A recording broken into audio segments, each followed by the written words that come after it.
politician, whatever they call themselves, whenever they get on power, there there's a way they actually behave. You know, for instance, I'm not saying that Nigerian politicians are like American politicians, for example. Um, American politicians are more better when it comes to handling. Not being, they're a lot better. And let me just talk about how they behave before they became a president or whether they the governor. Like for instance, you have Obama. Before Obama became a president, he has the way he behaves, the way he when he's talking on the podium, he moves his hands and everything. But when they become just get into power and become the president, there is this change. Like it's basically, let me go to Nigerian governors. There is this change for when they become into power. There is absolutely different changes. You see, like you want to talk to them, you have to go through 100 people before you can even get to them. Like what? So people like Showore, Omoye Showore, that what they call him, and I believe like if he gets into power, he's obviously gonna do the same thing. All this. That's how they literally start. I don't believe like it's not about you being young. I believe that every Nigerian in that place literally wants to be in power, and the next thing they will do is to focus on their families, and before you get to them, like people like Daddy Freeze, he's saying, he knows Omoyo Showore and stuff. If those kind of people get some in power, Daddy Freeze can never get to Omoyo Showore. He literally can't. He just, this why like Nigeria is a place where people just, it's a big mess. It's just, it's just full of bribery and then you can't force it. Like look, for example, how it's going now is, you have someone who wants to become a president. You have somebody like Obasanjo, who just came out recently telling the press about Buhari, saying Buhari should stop the killings of people that he's actually killing. So they say should stop the Lekki. Let me just say, like, stop the tell the soldiers to stop killing people. But the fact is that he also forgot that the things he did when he was in power was unspeakable. Like he killed a lot of people. So with soldiers and everything, you see, we live in such a wicked world. Like it is ridiculous.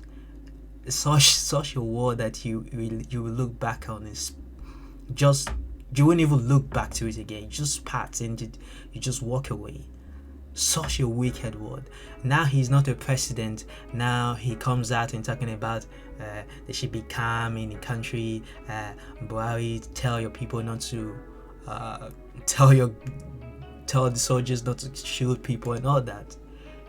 That's the fact about how Nigeria has actually become. When they're in power, they're able to do a lot of bad things. When they're not in power, there is this wanting to get to that stage of being a president or a governor. But once they get in that governor seat, it is like, it is like you trying to get a signal from space or something, and then you're not getting it. It's like so far away. They are so, you see, I understand how Nigeria is really working. It's the government are very, very crafty when it comes to doing evil things. Very crafty. They know They know exactly what they're doing. This is how, this Endsars started in 2015. I think even longer than 2015, even back. What? So it started a long time ago. They were saying, oh, we reform the police, and then they have been changing it from FSARS to SARS, now SWAT. They have been telling they are going to reform it. They are going to do that. One of the things I really find very funny is that what is the business of police, of anti-robbery squad on the street? Like, the only people you can see on the street are police officers. They're the ones who can be on the street. How can an anti-robbery squad be roaming the street like Rambo, like, tying their head? I mean, I don't understand. If you look at the job of an anti-robbery squad is an information. They get information. That's their job. It's like now I'm working. Let's say maybe somebody is working in a cashier, then and a robber actually came into the store with a gun.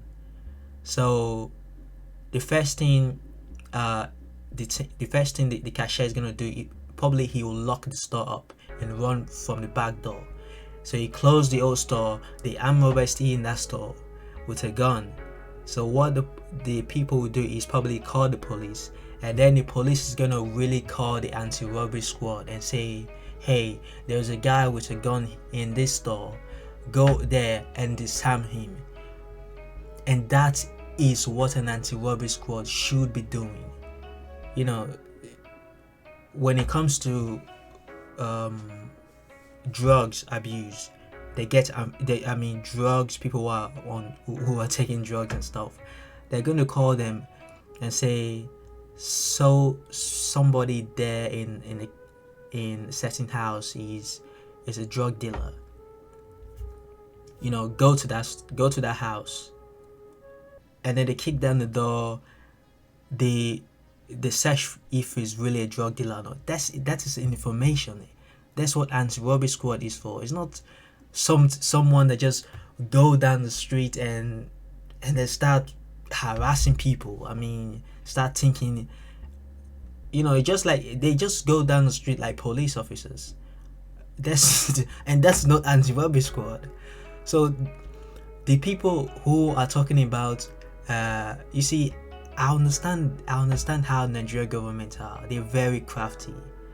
They are not coming out to talk about how the anti-robbery squad is gonna be looking like.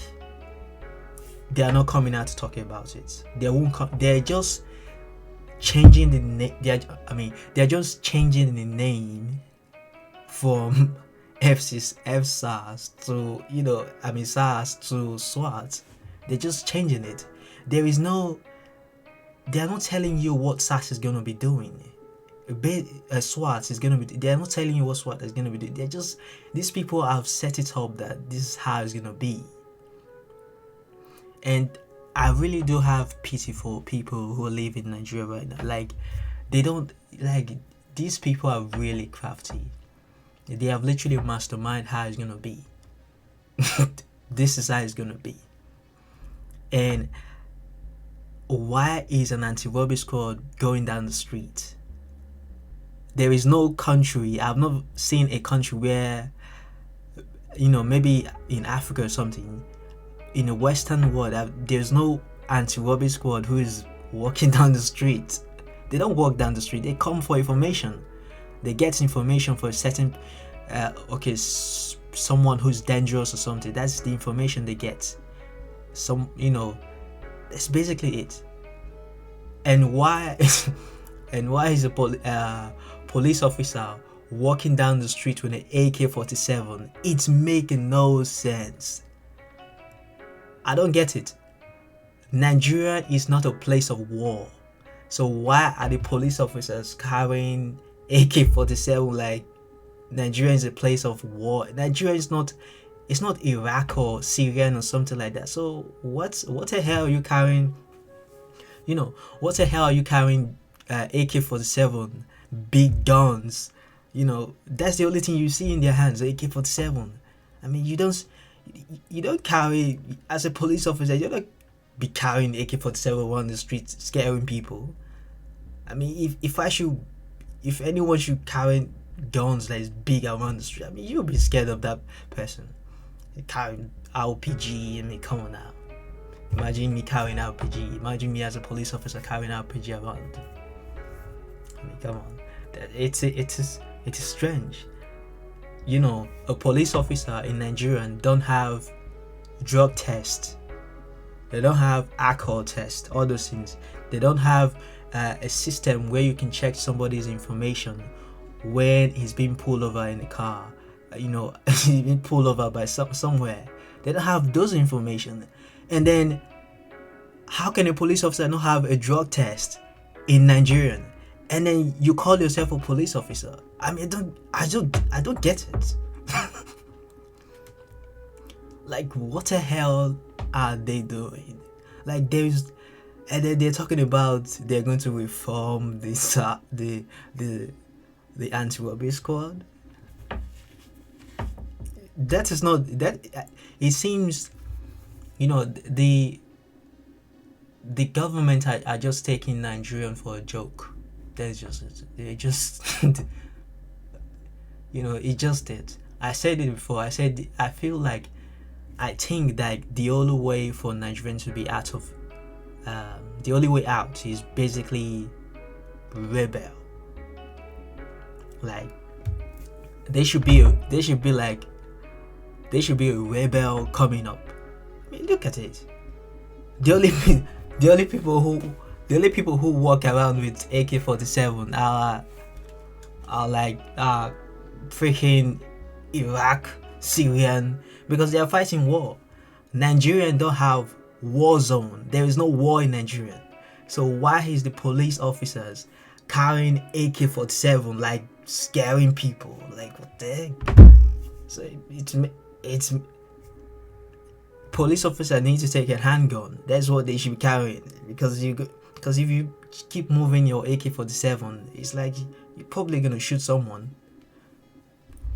I think I remember one person who was shot because the police was freaked out or something like that. I think it was on I think it was an actor or something, a Nigerian actor or something. He got shot because the police freaked out. He just shot and they killed him. So police officers should be carrying a handgun, and it should be tied around their waist. They should be a rebel coming up. I mean, look at it. The only people who walk around with AK-47 are like freaking Iraq, Syrian, because they are fighting war. Nigerians don't have war zone. There is no war in Nigeria. So why is the police officers carrying AK-47, like scaring people? Like, what the hell? I'm looking at it. The IG is talking about we can't go and carry people like the Americans police to come and police us. Look at your police inside this piece of shit. I mean, come on that. I mean, look at the police. They are just full of crap. Basically, they're full of crap. And then you have also people in Nigeria that have taken a lot of people really take this Endsars protest as an advantage, basically, and mostly the government knows that a lot of Nigerians are foolish people, because that's why they can actually, oppress them. People, they just take it as a party, way to like, I see a lot of artists out on the street. They turn it into a concert, just partying. If they should be saying that, they will say, okay, these people are jokers, so we can ride on them. You don't have none of Nigerians have actually sit down and be able to ask these questions, like why are the Inspector General of Police, why is he not setting it properly? Like, what would the anti-robbery squad be doing?